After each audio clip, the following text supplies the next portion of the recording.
Na mtazamaji, asubuhi ya leo ni habari mbaya zinazidi kutufikia katika dawati letu la habari hivi sasa, kwani takriban watu 8 wanazidi kuhofiwa kufariki katika moto mkubwa ambao umeweza kutokea Jumamosi ya leo hii tarehe 24 mwezi wa 5 mwaka 2025 eneo la Kibra.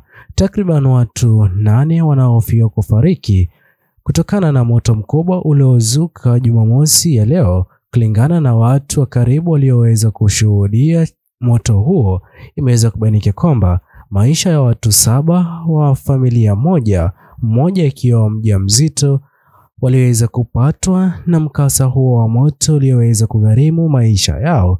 Chanzo cha moto hakijaweza kujulikana.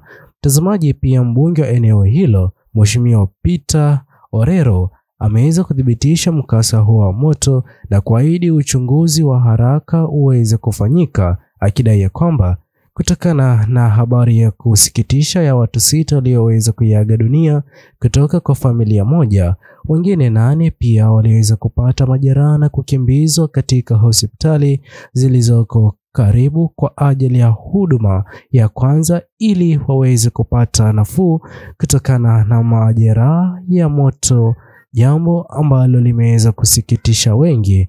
Mtazamaji, pia ningependa niweze kukuomba wewe hapo, iwapo ni mara ya kwanza kupatana na video zetu, ni vema uweze kutupa support kwa kusubscribe, like, comment na kushare.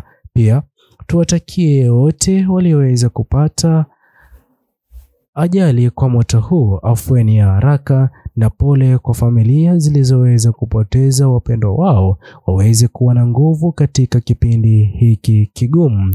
Tuachie maoni yako katika uwanja comment section, subscribe, like, comment na kushare. Bye bye until the next video.